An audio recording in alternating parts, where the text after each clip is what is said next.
Value हो गई, ये टेन अल्फा की वैल्यू हो गई, है ना। अब टेन अल्फा की वैल्यू अगर ये हो गई तो यहाँ से तो अब डायरेक्टली हम आंसर निकाल देंगे ना। यहाँ से हमारा क्या हो जाएगा, √3/2a is equals to h by tan alpha, जिसको कि मैं h कॉट अल्फा भी बोल सकता हूँ। तो यहाँ से a इज इक्वल टू कितना हो गया, 2/√3 h कॉट अल्फा। ठीक है, तो ये हमारा a की वैल्यू हो गई, यानी साइड ऑफ ट्राइंगल जो था वो हमारा आ गया 2/√3 h कॉट अल्फा। तो वही हमें निकालना था कि find the length of each side of park. The length of each side of park कितना हो गया, 2/√3 टाइम्स h कॉट अल्फा। तो ये हमारा करेक्ट आंसर हो गया। नेक्स्ट क्वेश्चन में आ जाओ। नेक्स्ट क्वेश्चन क्या कह रहा है, A tower subtends an angle theta, 2 theta, 3 theta at 3 points A, B and C respectively lying on a horizontal plane through the foot of the tower। तो ये हमारा एक लाइन हो गया, ये हमारा एक टावर हो गया। इस टावर पे जो 3 पॉइंट्स हैं एक ही तरफ, ये हो गया पॉइंट A, ये हो गया पॉइंट B, और थोड़ी दूरी पे हमारा यहाँ पे एक पॉइंट हो गया C। एंगल जो ये सबटेंड कर रहे हैं हॉरिजॉन्टल के साथ, वो कितना कितना एंगल सबटेंड कर रहे हैं, थीटा, 2 थीटा और 3 थीटा। तो सबसे पहले ये तो IQ से समझ में आना चाहिए कि ये वाला जो एंगल होगा वो थीटा होगा, ये वाली जो एंगल हो गई वो 2 थीटा हो जाएगी, और ये वाली जो एंगल हो जाएगी वो 3 थीटा हो जाएगी। क्यों, क्योंकि जैसे जैसे हम पास आते जाएंगे थीटा बढ़ता जाता है, और पास आएंगे तो और बड़ा, और पास आएंगे और बड़ा, और पास आएंगे तो 90 डिग्री फाइनली, फिर दूर जाओगे तो घटना शुरू हो जाएगा। ठीक है, तो इसीलिए जो सबसे फारदेस्ट वाला है वो स्मॉलेस्ट एंगल बनाएगा एलिवेशन का, जो उसके बाद है वो उससे थोड़ा बड़ा, और जो सबसे पास है वो सबसे बड़ा एंगल बनाएगा। Now we have to find AB by BC। AB by BC, tower को नाम दे दिया कुछ, इसका नाम दे दो P और इसका नाम दे दिया हमने Q। अब सॉल्व करते हैं। ठीक है, मैं ग्रीन कलर से दिखा रहा हूं कुछ एंगल्स, उनको देखो। अगर ये वाली जो एंगल है ये 3 थीटा है, if this angle is 3 theta, तो जस्ट इसके बाद में जो एंगल होगा, ये वाला जो एंगल होगा, ये कितना हो जाएगा, ये वाला एंगल, ये 180 माइनस 3 थीटा होगा ना। उसी तरीके से फिर से अगर ये वाला एंगल हमारा 2 थीटा है, if this angle is 2 theta, तो इसका जो दूसरी साइड जो एंगल बनेगा, this angle will be 180 minus 2 theta. ठीक है, अब अगर इस ट्रायंगल को ध्यान से देखा जाए, ट्रायंगल QCB, इन तीनों ट्रायंगल में एक एंगल है 180 माइनस 2 थीटा, दूसरा एंगल है थीटा, तो तीसरा एंगल क्या हो जाएगा, 180 माइनस 2 थीटा प्लस थीटा, यानी ये बन जाएगा 180 माइनस 180 प्लस थीटा, यानी जो आखिरी वाला एंगल होगा वो भी थीटा बनेगा। इट मीन्स कि दिस एंगल, ये वाली जो एंगल है हमारा, ये एंगल ये भी थीटा बन जाएगा। ये वाला जो एंगल होगा ये थीटा बन जाएगा। अब ध्यान से देखो तो in triangle ABC, angle BA नहीं है actually, it's Q, angle QBC, angle QBQA, angle BQC is equals to angle BCQ, और दोनों थीटा के इक्वल है, अभी दिखाया। तो इसका मतलब है कि जो BQ होगा, अगर वो दोनों एंगल इक्वल है तो BQ is equal to BC। सीधी सी बात है, BQ is equal to BC। थोड़ा सा अब आगे चलते हैं। अब देखो जरा, इन ट्रायंगल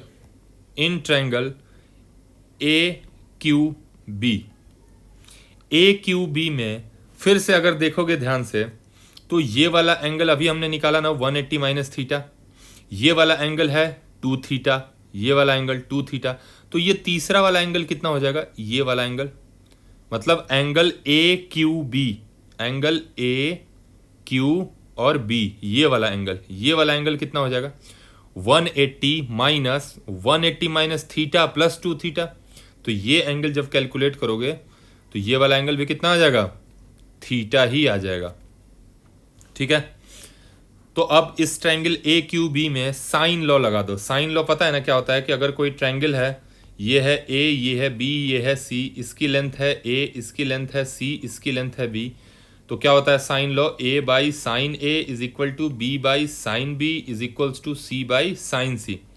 मतलब एक साइड और उसके सामने वाले एंगल का साइन हमेशा कांस्टेंट होता है, इक्वल होता है।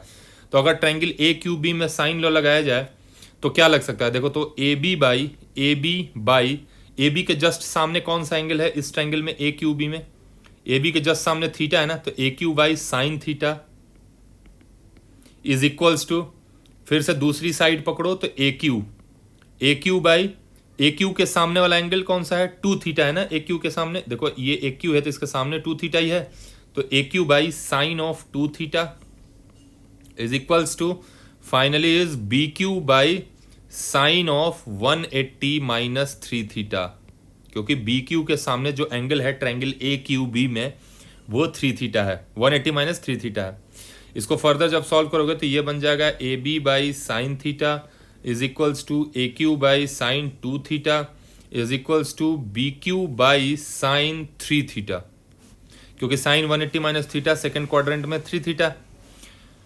ठीक है, अभी अभी हमने क्या रिलेशन लिखा था कि B Q is equal to B C है, तो यहाँ पे जो बी क्यू है इसकी जगह पे हम बी सी लिख सकते हैं, तो मैंने लिख दिया। तो क्या बन गया ये A B by sine theta is equals to A Q by sine 2 theta is equals to B C by sine 3 theta.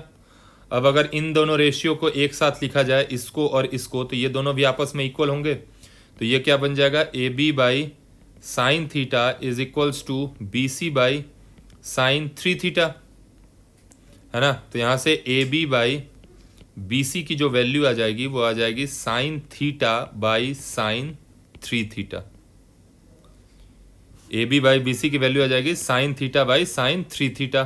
तो हमारा कौन सा ऑप्शन हो जाएगा? Sine theta by sine 3 theta, A B by B C. इसमें तो कोई भी ऑप्शन नहीं है, कहीं गड़बड़ हो गया है क्या? A B by sine theta, A B by sine theta is equals to A Q by sine 2 theta is equals to B Q by sine 180 minus theta. नहीं, यहां तक तो सही है, ऑप्शन में तो गड़बड़ नहीं है कहीं। एक मिनट अभी देख लेता हूं मैं। ये हो गया बी क्यू, ठीक है, A B by B C sine theta minus cos theta, ठीक है, यहाँ तक में कोई गड़बड़ नहीं है। हमारा आ रहा है A B by B C is equals to sine theta by sine 3 theta, है ना। बस आना चाहिए उल्टा, A B by sine theta,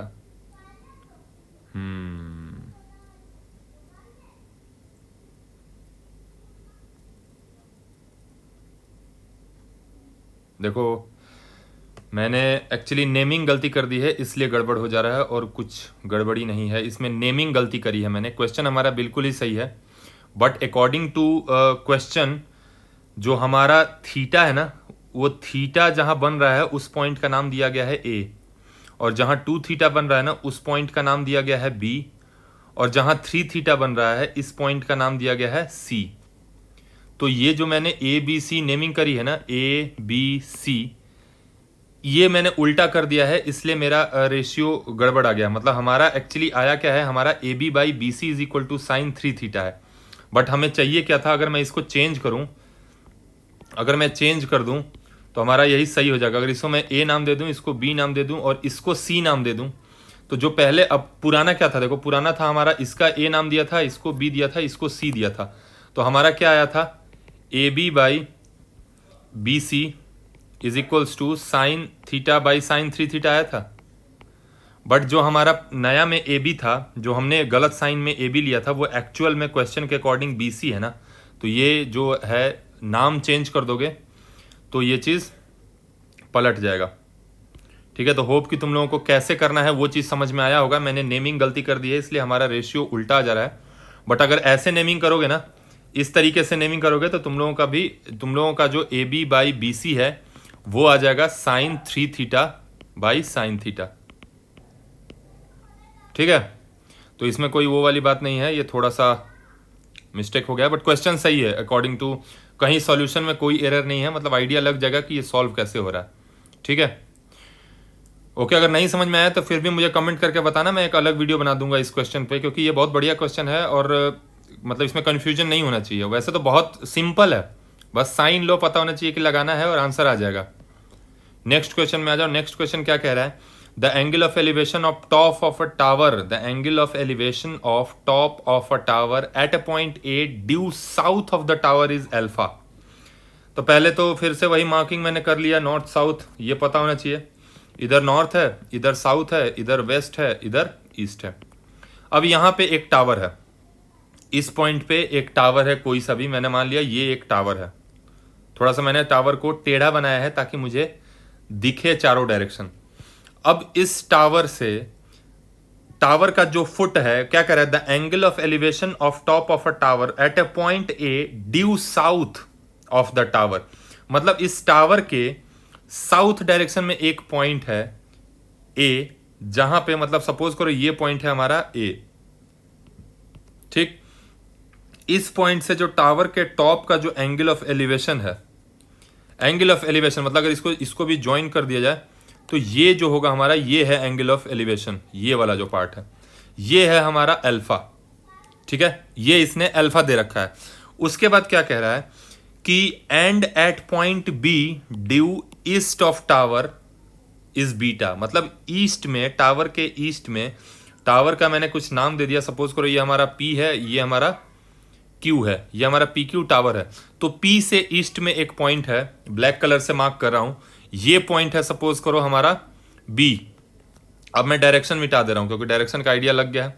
ये पॉइंट है बी, यहां से जो एंगल ऑफ एलिवेशन बना है टावर का वो बना है बीटा। तो ये यहां से जो टावर का एंगल ऑफ एलिवेशन है ये कितना बना है? ये वाला बीटा। और हमें निकालना क्या है? और नहीं, एक और चीज, ए बी की डिस्टेंस डी दे रखी है। मतलब अगर ए बी को मैं ज्वाइन कर दूं तो ये डिस्टेंस डी दे रखा है। अगर ये सारी चीजें इमेजिन कर पा रहे हो तो तुम्हें पता होना चाहिए कि जो पी बी और ए है ये ग्राउंड पे है, पी बी ए जो है ये ग्राउंड पे है, बाकी ये टावर का क्यू पॉइंट हवा में है, ग्राउंड के वर्टिकली ऊपर है हवा में।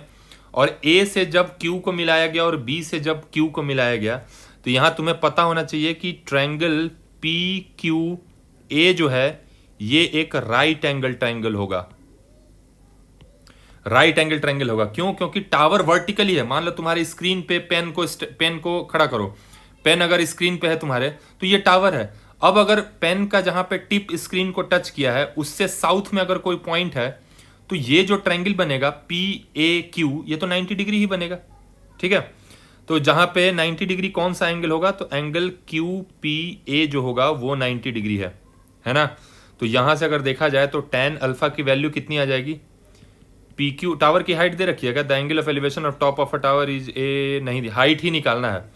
तो tan alpha is equal to P Q by AP, ठीक है। उसके बाद और क्या इंफॉर्मेशन है? बस इतना ही इंफॉर्मेशन है। दूसरा इक्वेशन क्या बनेगा देखो ध्यान से, इसको मैं राउंड कर दे रहा हूं। नेक्स्ट जो बनेगा ट्रायंगल पी बी क्यू, ये भी एक राइट ट्रायंगल है, राइट ट्रायंगल है पी बी क्यू, जिसमें राइट एंगल कहां पे है? Right angle at P. मतलब एंगल क्यू पी बी जो है वो 90 डिग्री होगा, क्योंकि क्यू जो है वर्टिकली अपवर्ड है, पी एकदम टावर का बेस है और बी उससे ईस्ट को चले जाओ तो 90 डिग्री बनेगा। तो यहां से भी जो tan बीटा आएगा हमारा वो कितना आएगा? P Q by P B, ठीक है। तो दोनों को अगर सॉल्व किया जाए, चलो इसको भी घेर दिया। एक और इक्वेशन क्या बनेगा कि ट्रायंगल पी बी ए जो है ये भी एक राइट ट्रायंगल है, ये भी एक राइट ट्रायंगल है। और राइट एंगल कौन सा है? एंगल ए पी बी जो होगा ये 90 डिग्री होगा। तो यहां से अगर पाइथागोरस लगाया जाए तो A P square plus B P square is equals to A B square होगा। और A B square, A B की वैल्यू कितनी है? डी स्क्वायर, यानी A P square plus B P square is equals to D square. Simple है, वो लगाया Pythagoras theorem. अब ए पी की वैल्यू, ए बी नहीं, it's A P, AP square. अब AP की वैल्यू इक्वेशन 1 से देखोगे तो कितनी आ जाएगी, तो AP is equal to equation 1 से आ जाएगा PQ बाई tan अल्फा, यानी AP की वैल्यू बहुत बच्चों को पता लग गया होगा कि PQ cot अल्फा। ठीक, उसी तरीके से जब इस वाले इक्वेशन को देखोगे तो यहां से BP की वैल्यू आ जाएगी PQ cot बीटा। इन दोनों का वैल्यू मैंने इसमें रख दिया, तो ये बन जाएगा PQ इंटू कॉट अल्फा का square plus PQ into cot beta का square is equals to D square. अब टावर की लेंथ निकालनी है तो हमें PQ बाहर ले लो, तो PQ स्क्वायर दोनों से बाहर आ जाएगा, तो अंदर क्या बचेगा, cot square alpha plus cot square beta is equals to D square. तो PQ square is equals to D square by cot square alpha plus cot square beta. तो भाई PQ की वैल्यू क्या आ जाएगी, root under D square upon cot square alpha plus cot square beta. तो PQ की value कितनी हो जाएगी, यहां से D बाहर आ जाएगा रूट के, और ये भाई साहब रूट के अंदर ही रह जाएंगे, cot square alpha plus cot square beta. ठीक है, ये हमारा हाइट ऑफ टावर हो गया PQ। तो कौन सा ऑप्शन हो गया, D by cot square alpha plus cot square beta, option B is correct answer इस क्वेश्चन के लिए। ठीक है, तो बस ये कुछ अच्छे क्वेश्चंस थे। कैसा लगा, मतलब ये सारे क्वेश्चंस कमेंट करके बताना। बाकी कोशिश तो यही करना कि खुद से ट्राई करें, क्योंकि जब तक खुद से नहीं ट्राई करोगे ना तब तक प्रैक्टिस नहीं हो पाएगा। सॉल्यूशन देख के तो हर चीज़ क्लिक कर जाता है, लेकिन जब तक खुद से नहीं क्लिक करेगा तब तक मज़ा नहीं आएगा क्वेश्चन करने में। ठीक है, बाकी अगर तुम्हारे भी कोई डाउट्स हो तो कमेंट करके बताना, कि कोई भी क्वेश्चन का डाउट हो तो कमेंट करके बताओ कि कौन सा क्वेश्चन है, मैं उसका फिर सॉल्यूशन भेज दूंगा तुम्हें।